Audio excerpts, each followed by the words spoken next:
Good afternoon. Good afternoon from Chennai. Well, it's magic and it feels surreal. It's as if the conclave just started. It also does feel like we've known each other for very long, but it is the afternoon of the final day at the ICF India Coaching Conclave 2021. I'm excited to welcome you to another session that promises to remain etched in our minds. My name is Kavita, and me, along with Krishnan and our AirMe tech host Priyanka, will be your host for the session. What we are about to experience is a discussion on a topic that is, well, you guessed it right, the elephant in the room. So over to Thanks, you. Kavita. Age, experience, and gender seem to play a part in several professions. Do they have a part to play in coaching? At this session, join this deep dive that will explore the age old question, pun intended. If not these, explore what else does. Be part of this exciting panel discussion with two masterful coaches, a client leader, and a leadership sponsor. Before I introduce the speakers of the panel, let me thank Saint Gobain, our sponsor, whose support has made this session happen. I'll start with Gangapriya Chakravarti. She is the managing director at Ford's Business Service Organization in Chennai, India. A certified coach, she's interested in issues relating to diversity, equity, and inclusion and wellness. She practices yoga, gains energy from outdoors, appreciates art, and tries to make sense of issues in our complex world. She has a bachelor's degree in psychology from Women's Christian College, the best college in Chennai, I can assure you. I studied psychology and I realized that every good college in psychology is women's for some reason. And a master's degree in personal management from Tata Institute of Social Sciences, Mumbai. Welcome, Gangapriya. Thank you. Our, our second panelist is Neha Lobo. She's a marketing professional with 24 years of experience spread across sales, marketing, and entrepreneurship. Strong foundation in sales coupled with disruptive marketing acumen has seen her landing with some important initiatives within IBM. In her current role, she leads performance marketing and brand acceleration for India and South Asia. She spent her childhood across 7 cities, lucky you, and is currently working on her self awareness quotient, being a mom of two teenagers and a senior woman corporate leader. Welcome to this session, Neha. Thank you, Krishnan.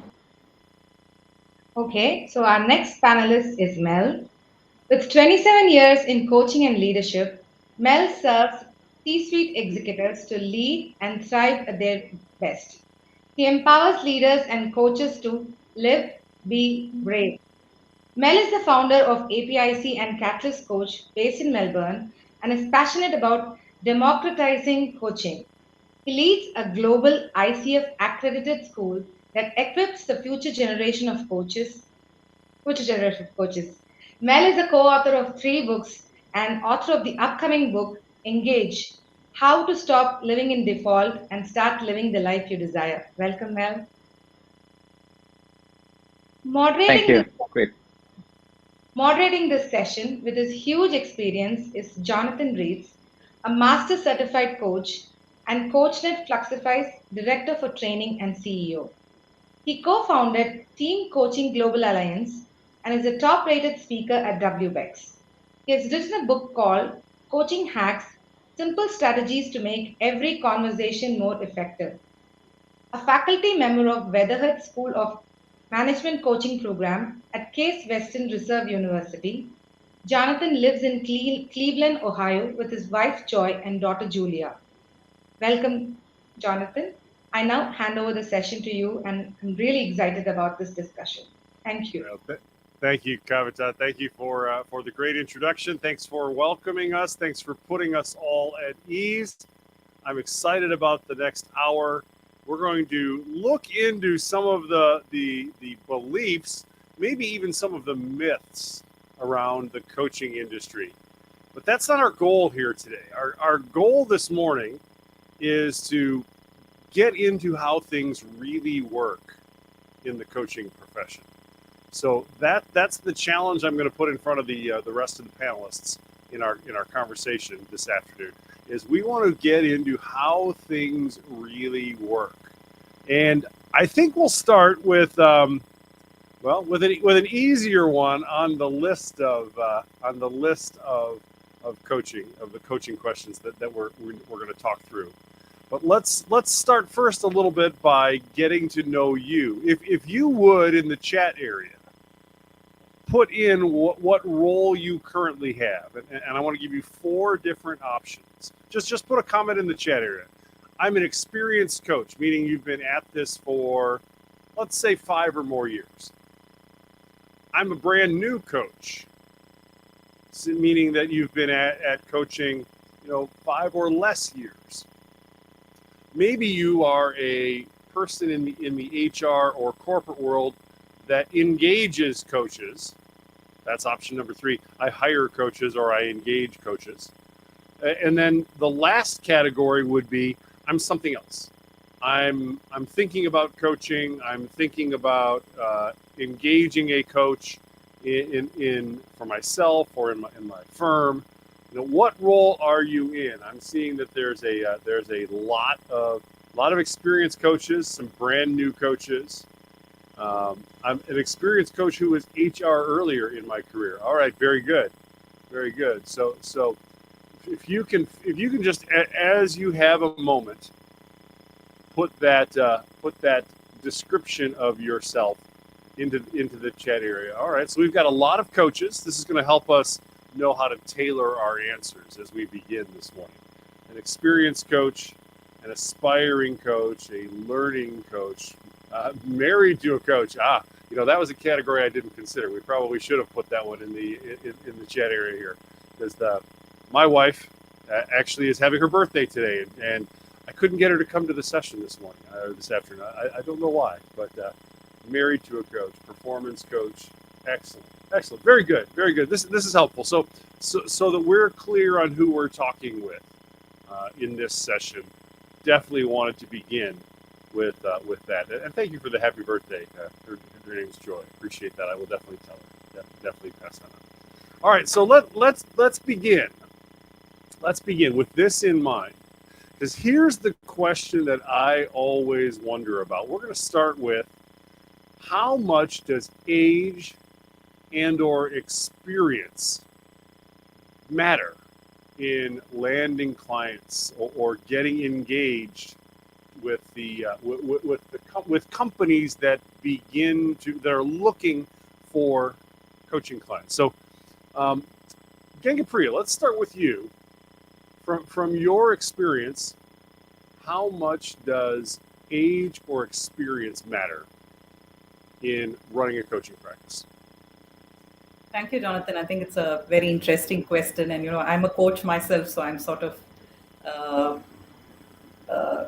it is difficult to sort of answer this, but the lens that I'm going to use is that of a sponsor for coaching and what we do as an organization. Ideally, I do understand that, at the end of the day, it doesn't matter. And it's really the coaching process, the coaching skills that a person has.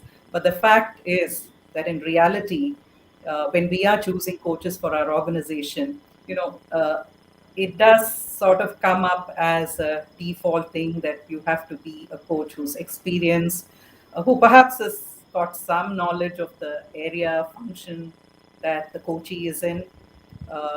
You would also sort of look at somebody who's had vast experience, and has done it several times and has good credentials, referrals, to be able to sort of put your money and say that, this is the kind of coach that we want for the organization. Because at the end of the day, we are spending money, and we try to sort of hopefully make the best use of the money that we are putting in, and ensuring that the coach that we finally select, or the coaches that we finally select, will be the kind of people that our employees, leaders, managers would like to see as their coaches. as it is selling coaching within the organization is difficult. So we have to make it a little easy for our coachee managers, leaders to select the coach that we put up in front of them, or coaches that we put up in front of them. Absolutely. I appreciate what you just said. What you just said a moment ago, and you tucked this into your answer. You said, "Hey, we do look for credentials." So, in your opinion, how important is that ICF credential in the selection process for coaches? Yeah. No, I think here I must say that as a multinational organization, I think a credential from ICF does hold a lot of weight. Yeah, and that's something that would make our choice of coaches easier. Yeah, and we would say, okay, that's one box that's ticked, and it sort of assures a certain quality. Yeah, and therefore, Excellent. I think it makes a big difference. All right, thank you, Gangapriya. Neha, I'd like to ask the same question to you as you're engaging coaches in your organization. How much does age or experience matter? Hi, Jonathan. I think the experience is what people would look at, how a person conducts himself or herself. It depends on what kind of coaching do people want. If I'm looking at a personal coach for wellness or happiness or different topics like that, then I would say that age doesn't matter at all to me. It would be how they conduct, how do they get themselves trained, and it'll be great to have a coach who's much younger than me, right, in that spectrum. But if it is a life coach, we would attribute experience to age. And for me, it would be that to say that, okay, if somebody has lived through the life of certain tenure here, maybe he or she is able to kind of understand where I'm coming from. So that would be my, my take on this. I'm not so much worried about gender, I guess. Yeah, that's never crossed my mind. Well, we're going to come to that topic here in a moment, without a doubt, because that I know is a burning question in the coaching world around the globe. So we're definitely going to come to that. All right, to Mel now. Mel, I want to change the question to you just ever so slightly, because I think we've heard from both of our colleagues that experience and training does matter. So that almost sounds to me that there's a first cut where on paper what you've accomplished, where your training is, what your credential might be, matters. But then there's that interview process where the coach has to present themselves really effectively. Yeah. What would be your guidance to coaches that are thinking about how they can present themselves most effectively? Yeah, thanks, Jonathan. I can only give you my answer to that because I was 33 coming back from Australia to Asia and starting out with my first potential client meeting, right? And it was a big one because a friend of mine hooked me up with the CEO of a bank. Now, being the first cut, that was really, really scary, I can tell you. But you know what? Lunch was bought by this friend. I'm saying like, fantastic, lunch taken care of. Now I just got to get the act together, right? And present something to Mr. CEO. The conversation went really well. And I think the point is when we could understand what the CEO or that particular person that you're seeing, what this person actually needs from this session or coaching or whatever intervention, and really understand that. And when I listened in on that, I began to speak with his language on what that issue was with that person. And actually, with that, I was able to value add. Right after lunch, he said, you know what? Let's give it a go. And that was my first client. Once again, everyone's got a different story, but that was my story to kind of say, woo, you got a friend who's going to take you out for lunch and meet a CEO. You got to get your act together. But I think at the end, they're listening in on that particular heartbeat of that client, on where that pain point is, and meeting that with that value that you can offer. Yeah, I love that. I heard three really important things here from you here, Mel, and correct me if I don't have these right. Number one, really listen to the problem your client is trying to solve. Yeah. Yeah. And then you snuck the second one in, but I think this one is critical important. You said you took on the client's language. Yeah, that's right. Instead of the other way around. I think too many coaches get caught up in, hey, I've got my coaching, I've got my pitch ready, and I've got all this language I want to use. No, take on the client's language. And Mel kind of snuck that one in on us. And then he had the lens. He had the lens of, hey, how will this conversation add value? Yeah. Anything else you'd add to that from that strategy? Make sure that lunch is very nice. Well, you did also say make sure that your friend buys lunch. Good point. Yeah, and also, a version of something that you can give the CEO to read in like 1 minute, to take away. So it's always, they're so busy, so you want to give something in the hand where they can I kind of remember when you call them back again or reconnect with them, they're like, remember the lunch, remember the conversation, remember the thing I gave you in your hand. And they often will say yes, because, they want to say they remembered it. Yeah, absolutely. Yeah, I think that's a great strategy as well. Now, let's bring Gangapriya and Neha into this moment as well.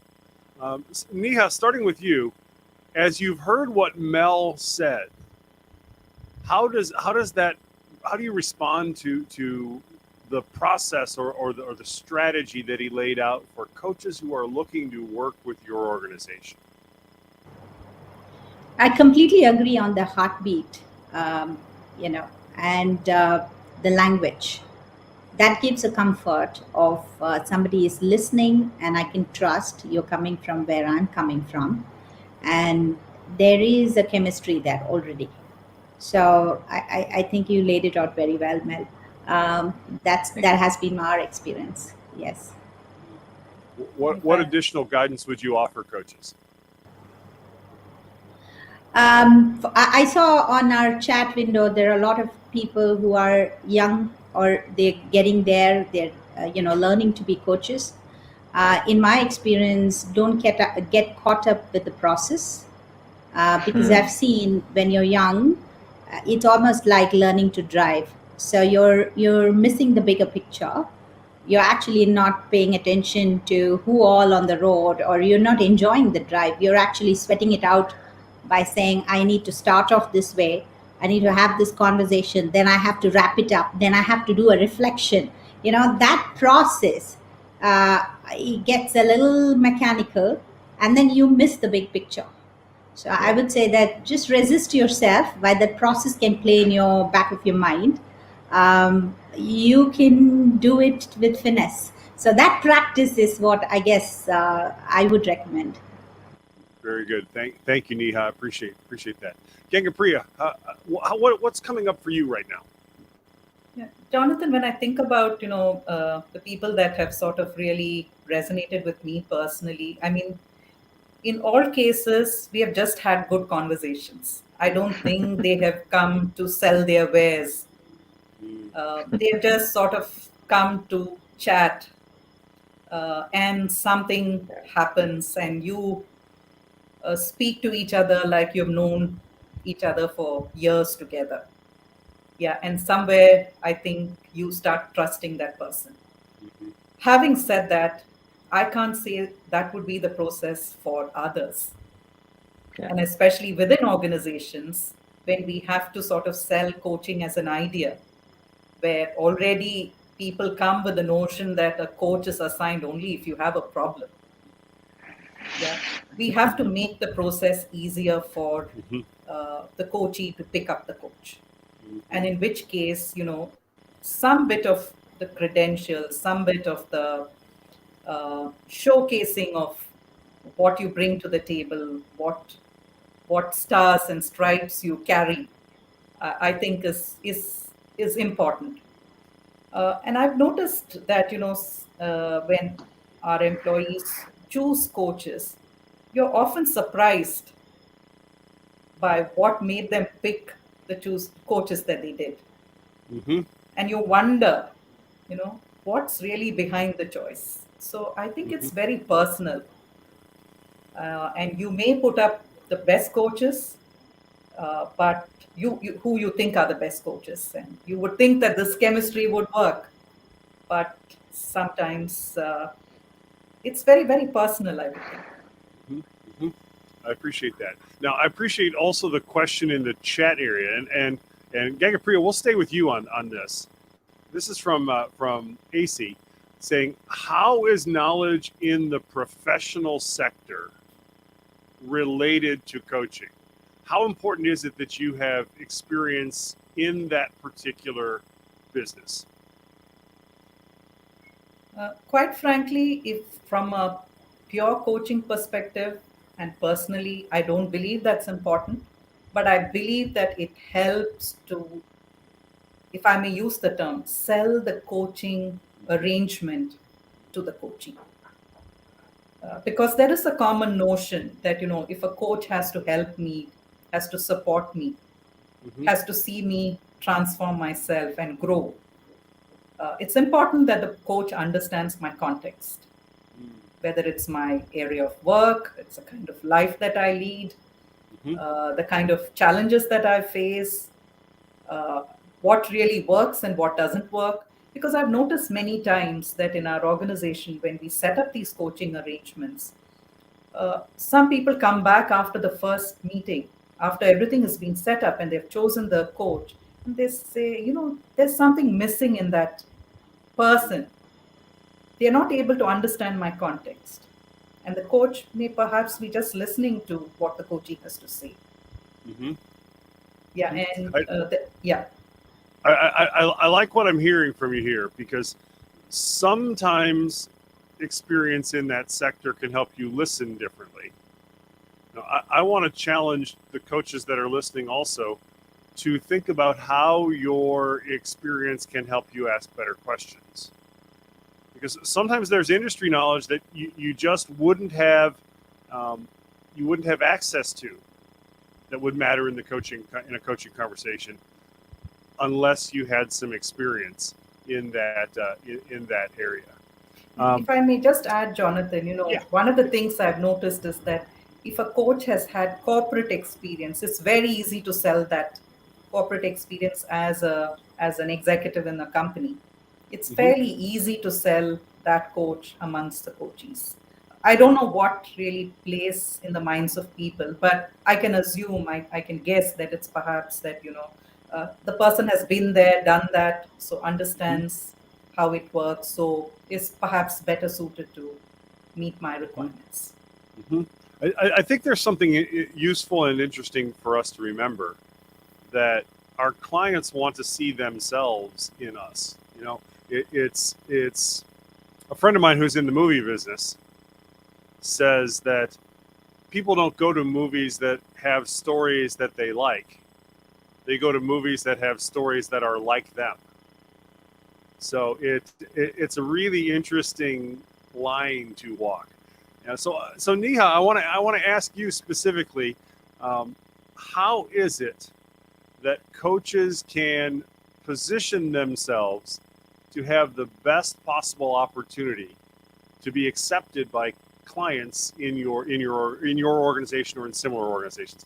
Based on all of this, what can we do? I think the first dilemma is, first of all, people don't know what to expect from a coach. Okay. Everybody's question is, what do I get? I mean, that differentiation from a mentor to a coach, because you would have a mentor who is within the organization, who could actually ladder you up to the next level, who knows exactly what you're doing and he or she would have done a few years back, right?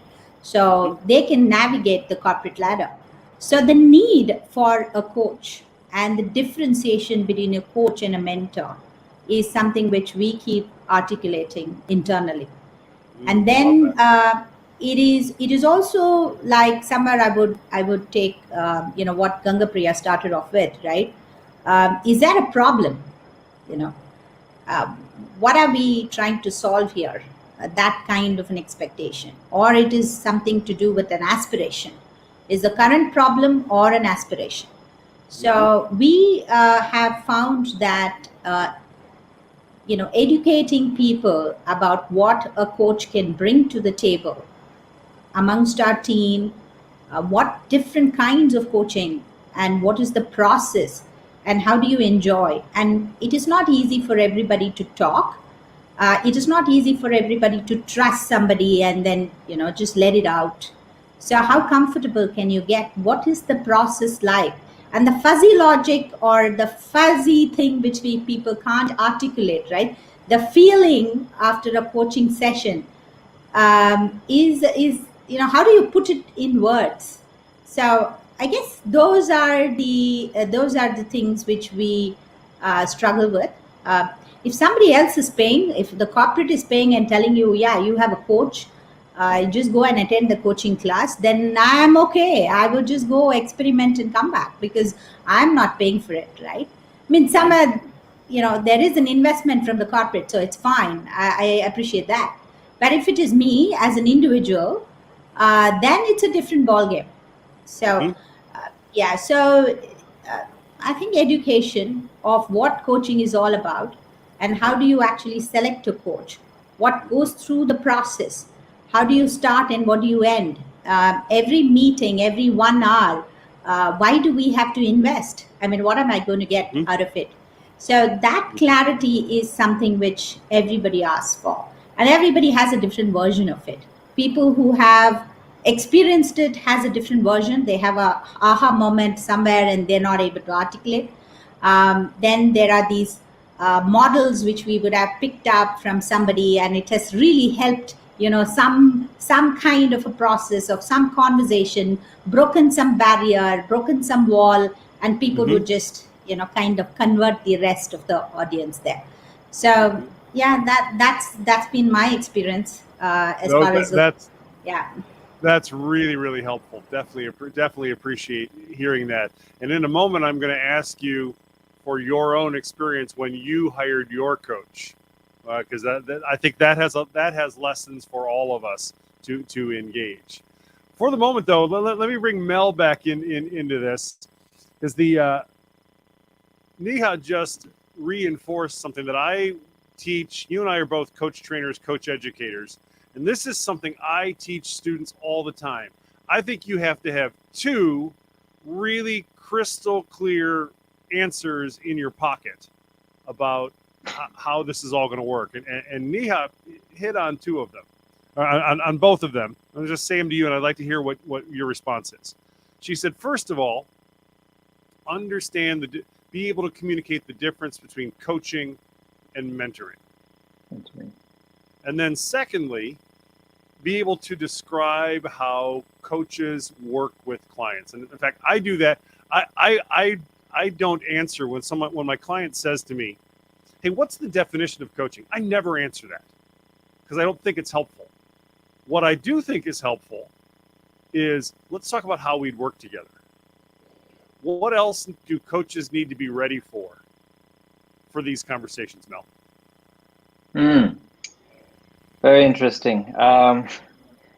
First and foremost, have your own story of what it is all about to you, because we can have this very flashy answers like coaching is this and mentoring is this and consulting is this, and the norm, right? And they could get it as well. They could have read books on it and they still don't understand. They're like, I disagree with you. Because coaches should give some answers at least sometimes, right? You not just ask questions and just keep quiet, right?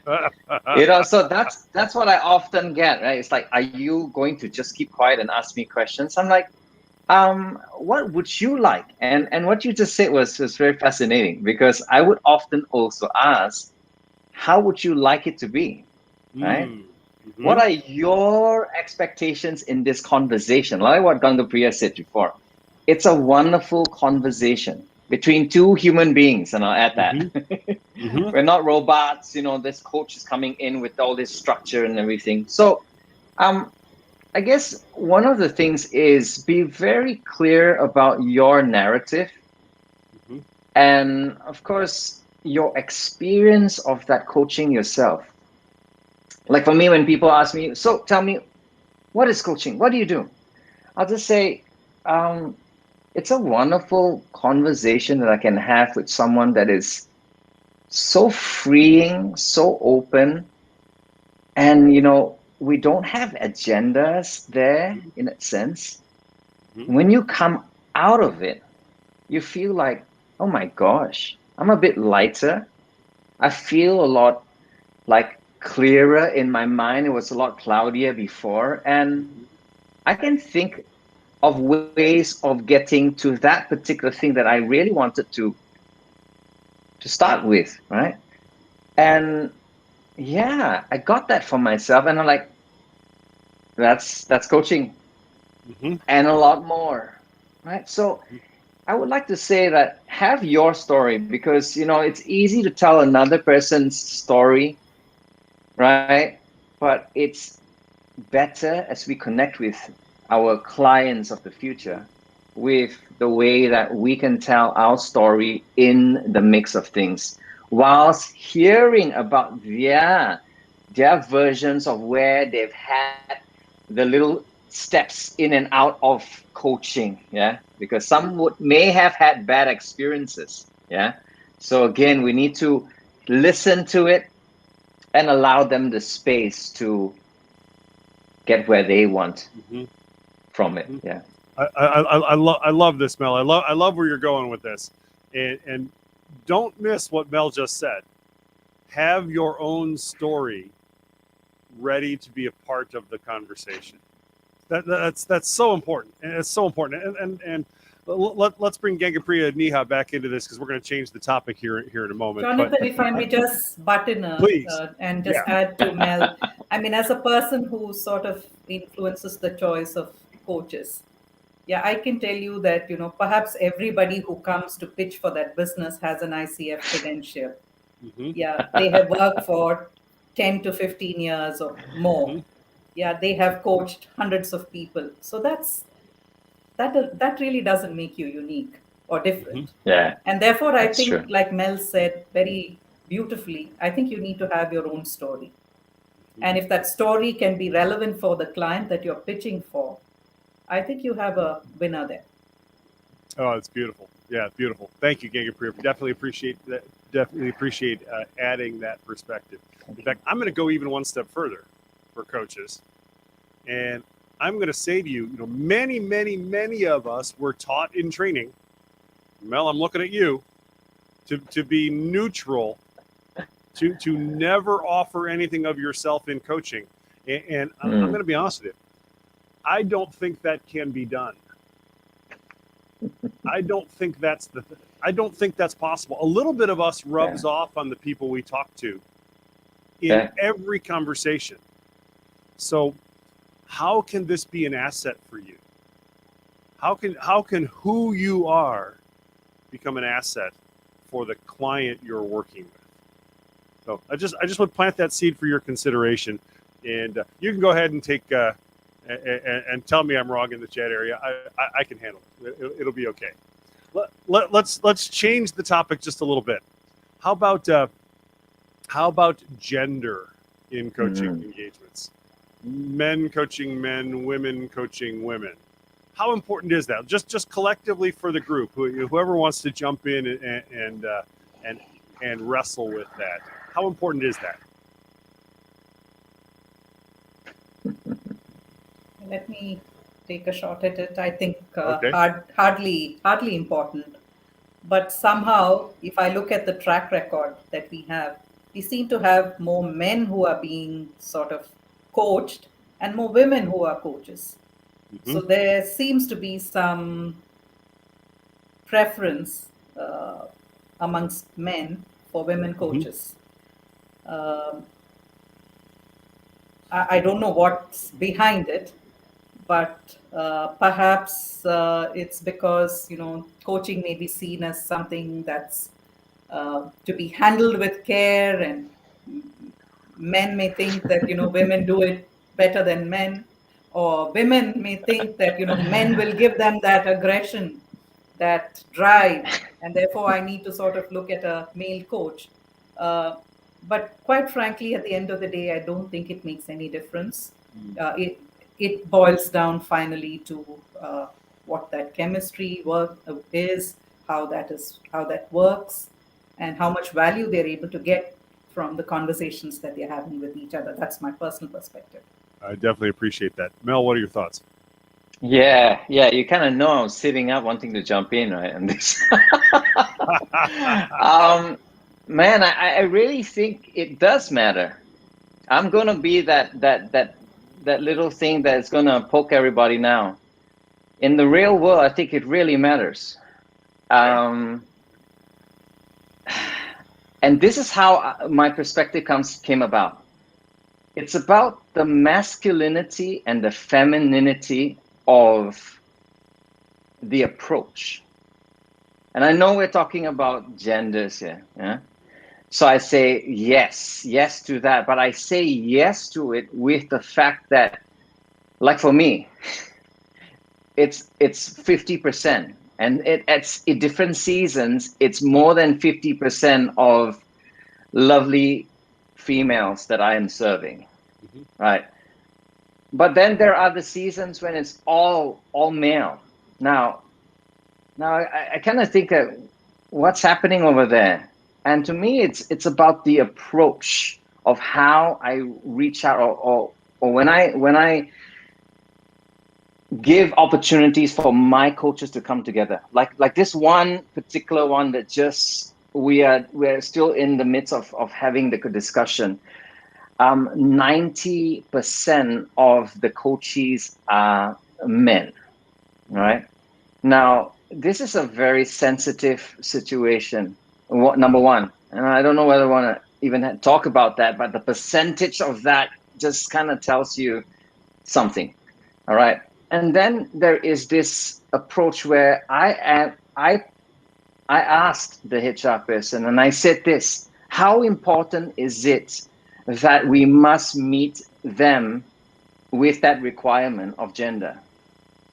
And it was actually, she said, it's open. And then there was the however.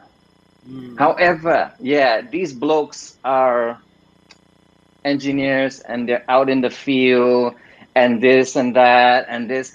And I don't know whether, the other gender will be able to roll up their sleeves and okay, come on, women. Women coaches are just putting up their sleeves and saying, come on, give me a fight, give me a chance to fight now. But that was the truth. And I added a couple of female coaches in the mix. And I won't tell you the result of that, because we'll just leave that as it is right now. But this is the point. Some of the female coaches were chosen. They were chosen, I believe, because they could be able to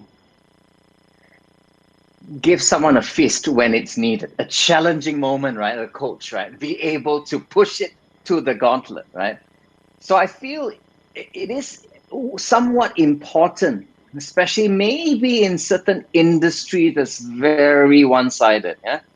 But then there is also that mix of that masculinity and femininity of the person that comes out and be able to assist in that mix as well. Okay, love it. Love that thought. Now, Neha, you've heard an argument for it doesn't matter. You've heard an argument for it does matter. Who's right? How's that for a hard question? I think in my experience, it didn't matter when I was looking for a coach. Let me put it that way. But when I had an opportunity to work with a coach from a corporate engagement, he was a male coach. And I was excited because at that point in time, I'll tell you what was running in my head. I was looking to grow in corporate. And by nature of the number of male to female ratio, there's male sitting in the higher positions, right? And when you are engaging with a coach who is engaging with your bosses, and you know all of them are, many of them are men, you are very happy to get some tips going there. So it's in a way that was motivating for me to say, okay, but did I have a choice there? No, I did not have a choice. I don't know how I would have reacted to saying if there was a female coach there. But when it came to my own engagement, it's currently a female coach. So okay. yeah, Okay. Interesting. that's my Now, I experience. appreciate the three unique perspectives here, because here's what I'm taking away from hearing the three of you, and I'll be interested in your reactions. Is it may or it may not matter to you, and that's not really the point. The point is that it can sometimes matter very much to the client, and we have to be attuned to those kinds of things. As you hear me say that, anything that any of you want to add to the whole idea of gender matching in coaching?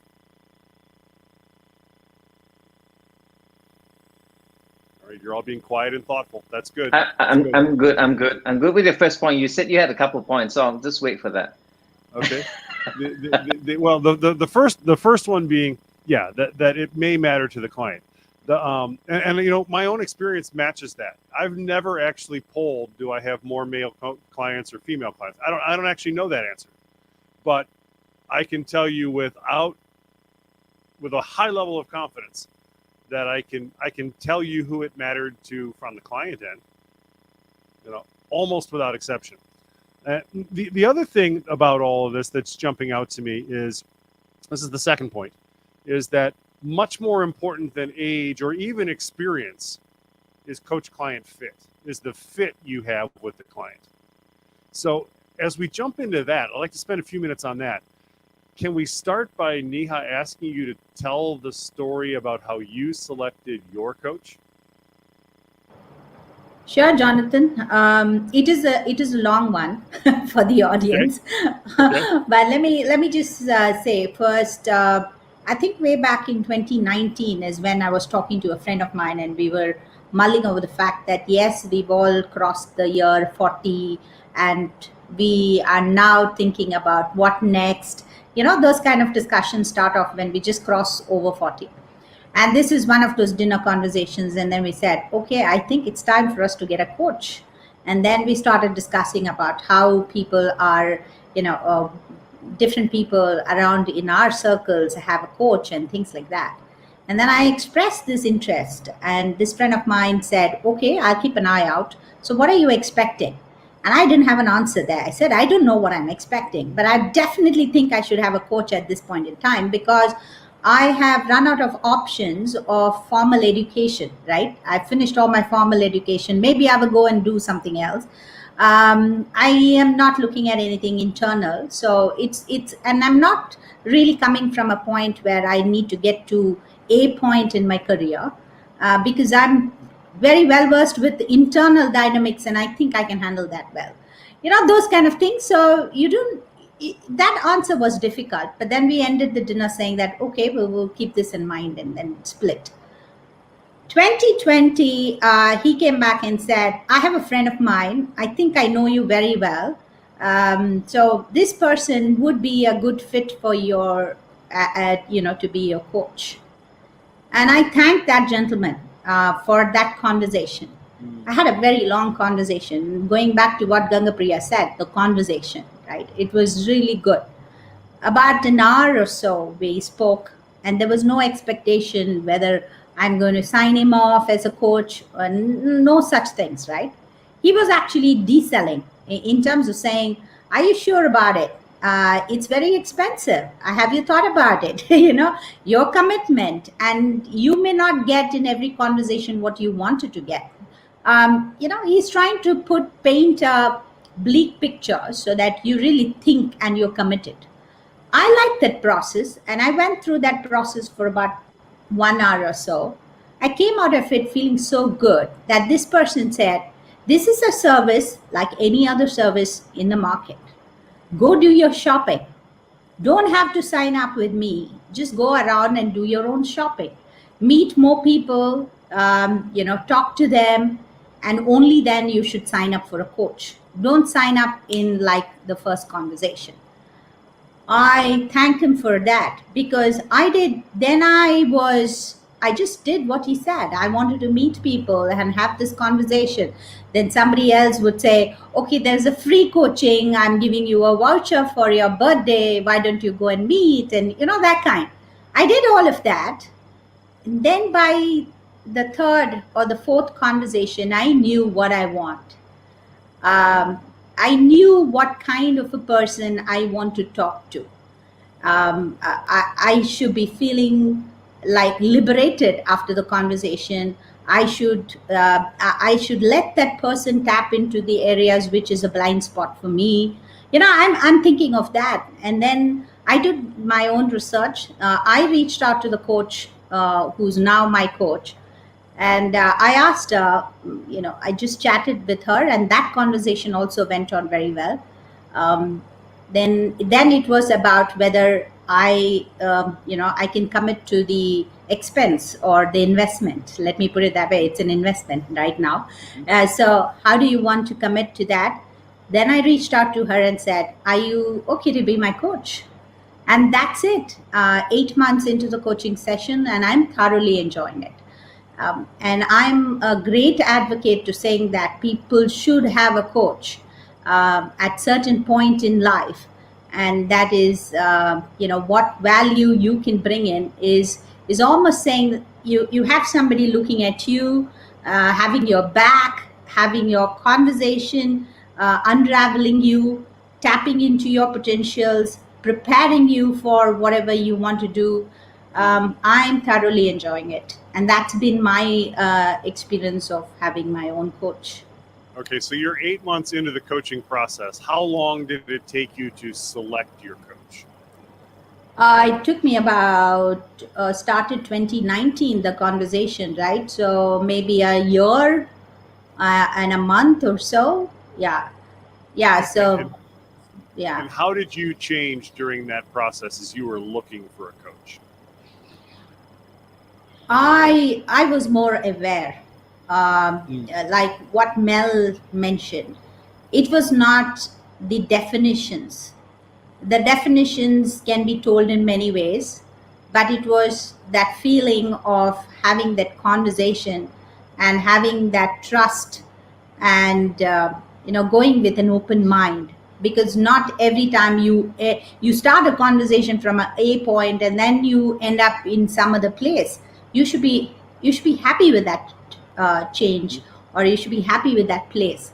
So I felt that I have grown in that process, and I thank that gentleman for saying go and shop, because that would have that actually made it very easy for me. I was determined that this is the service I need at this point in my life, and this is a value add, and I'm committed to investing. So that he was so, and it was so liberating. You're not committed. Like, I didn't feel guilty that I had spent his 1 hour and another friend's so many hours and something else, like that, like almost like 4 hours of different people. I didn't feel guilty about it. It was like any other service which you go shopping and then finally educate the client, and then you would lose the client to a competition. That happens. It does happen. I really appreciate your willingness to be transparent and to talk about that process, because I don't think coaches get to hear that very often. Gangapriya, let me shift over to you. Neha covered a lot of ground there. What jumped out to you as especially important for coaches to hear?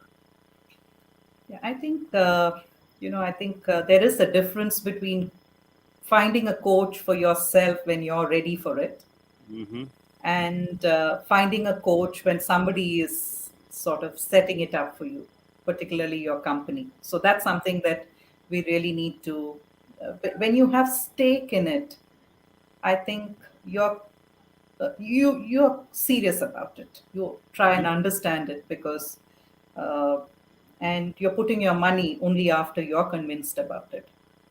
And therefore, I think there is a lesson for us corporates to pick up from such an exercise, such a discussion, which is to say that, just keeping a panel of coaches in front of our coachees, with us having picked up those coaches in the panel, really may not be the most effective way to go about identifying coaches for our employees. And perhaps we need to allow our employees to shop also. Yeah, and therefore I think it's a great lesson for us to take away from what Neha said. How much choice do your employees have in who ends up being their coach? Quite frankly, as a company, we can keep a whole panel of coaches available for them. I mean, that's really not an issue. Yeah, and we can give them the liberty of time to make their choice. Because if you're serious about seeing development for our employees, transformational change in their lives, I think we should also be willing to sort of support them the whole way.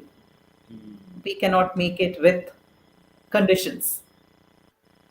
Yeah, appreciate that. Definitely appreciate that, and I applaud you for that stance. So Mel, I'm going to shift over to you now for a moment. The theme that kind of runs through these last few minutes, and then Johnny put this in the Q&A area. He said, "What are your thoughts about the statement that when the client is ready, the coach appears?"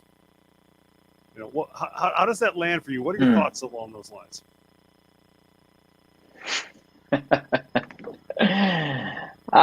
There is obviously some truth in that.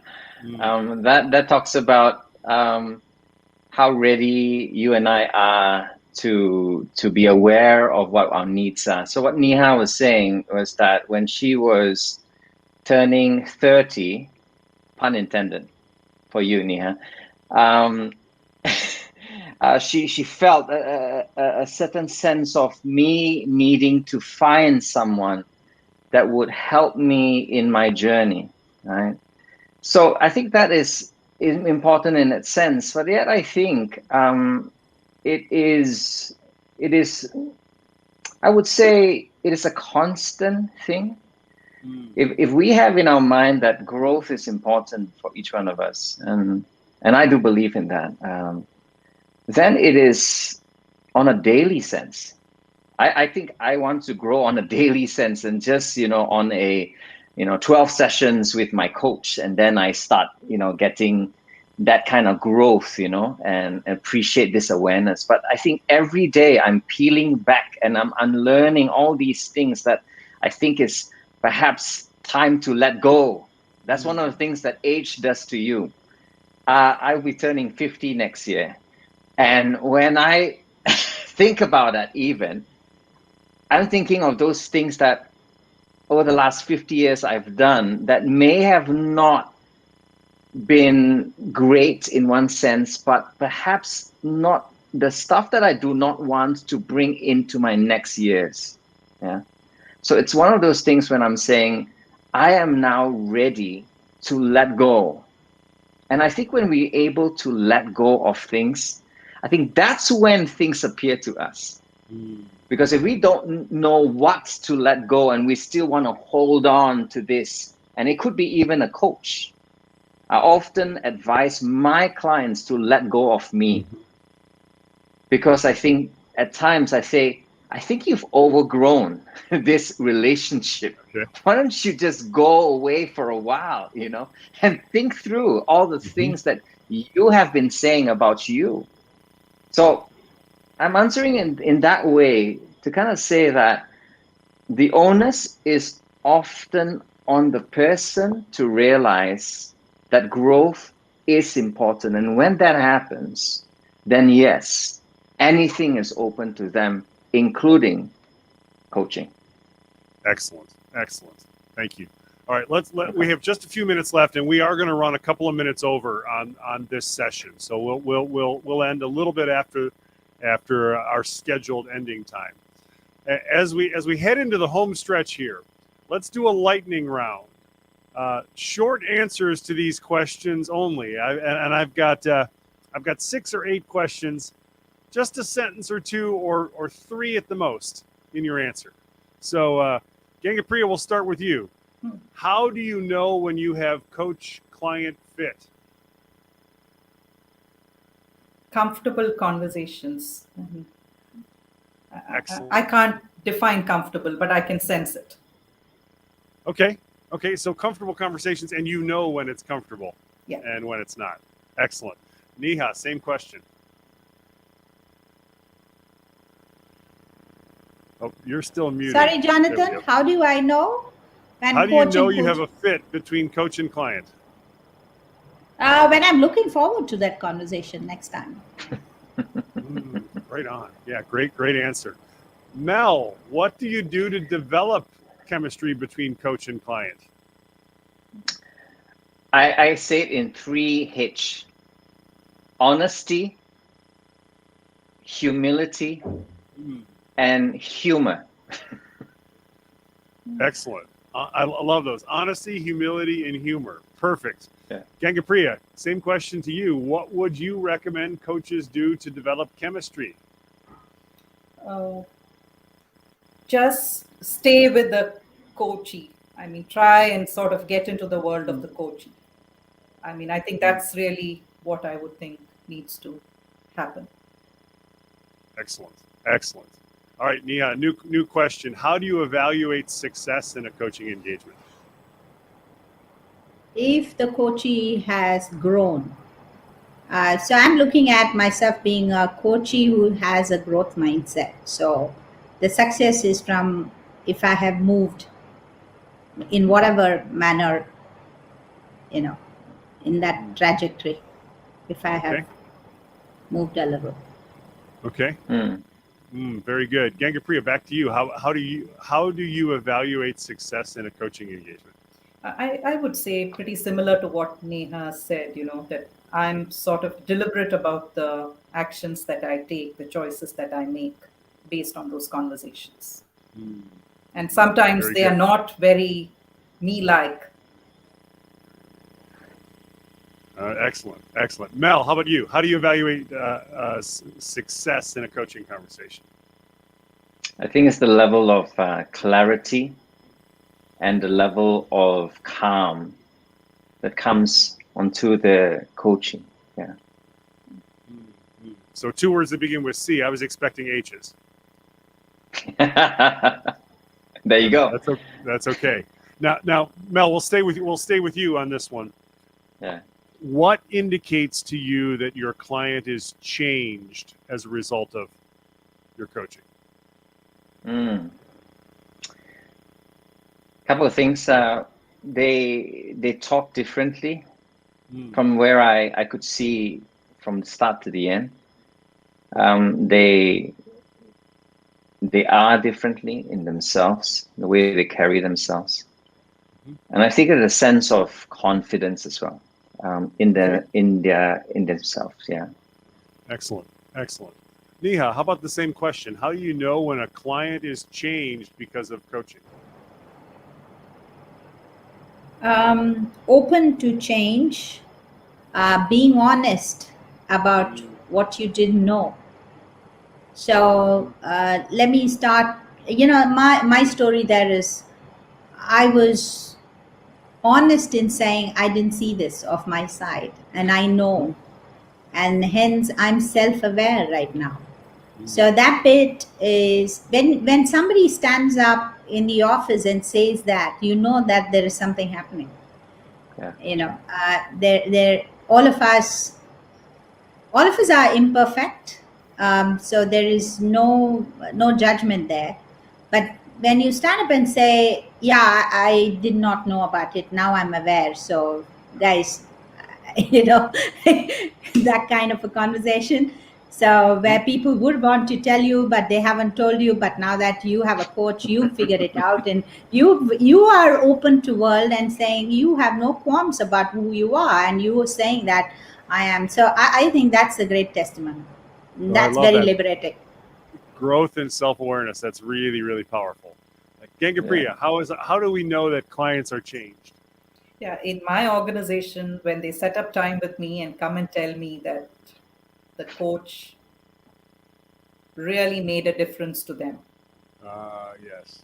Yeah, I know that, and there is a certain excitement. You can sense that excitement. There is energy, and they want to tell the world that this person made a big difference to my life. Definitely. All right, our last question as we wrap up our conversation this afternoon. Neha, we'll start with you.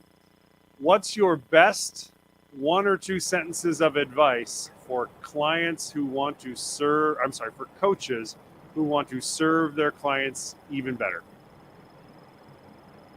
Be yourself and make your coachee feel, I mean, everything in that 1 hour. Be, self-presence, be present, whole body, mind listening, and be present.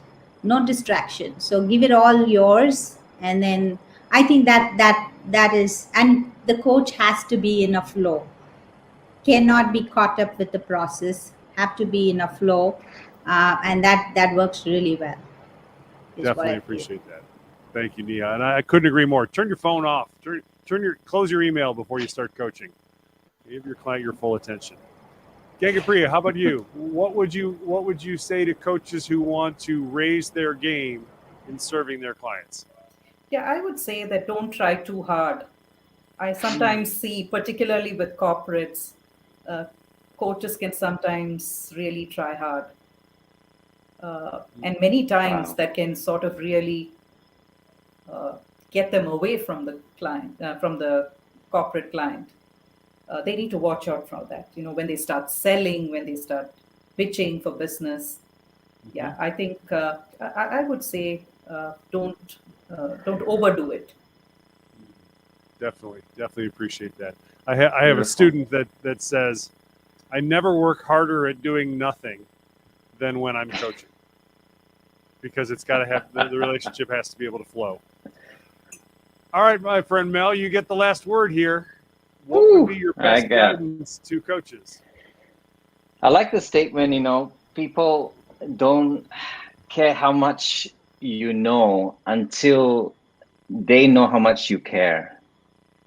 And so I think because it's a people to people connection, it's all about that word, that care, or that duty of care that a coach can have for his coachee, his friend, his partner.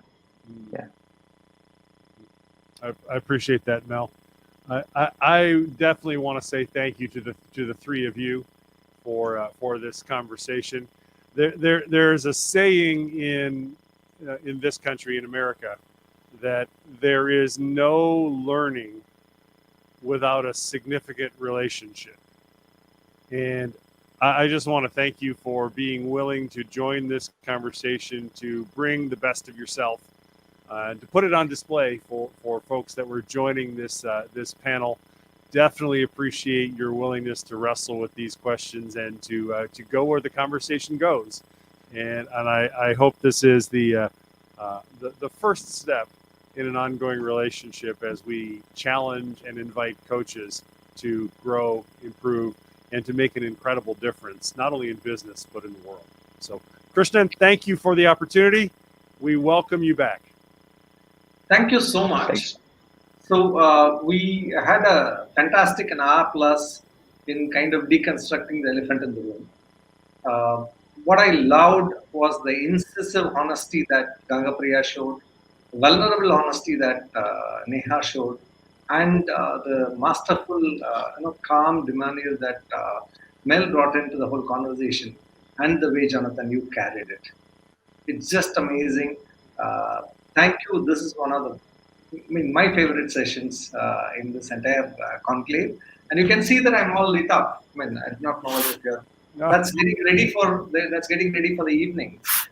So my invitation to all of you to join us at 8 o'clock for the closing ceremony. That's going to be some lively music, and Magda Mook, CEO of ICF Global is joining us. So that's going to be another wonderful evening. Before closing this session, let me thank once again from my heart our session sponsor, Saint Gobain. Thank you so much, Jonathan. Thank you, Neha. Thank you, Nupriya. Thank you, Mel. And thanks to the wonderful audience. Thanks to my fellow hosts, Kavita and Priyanka. All have been great support. This is my last session in this conclave where I'm hosting, and it's been a fantastic experience. Thanks, everyone. Bye-bye for now. Thank you. Thank you. Bye.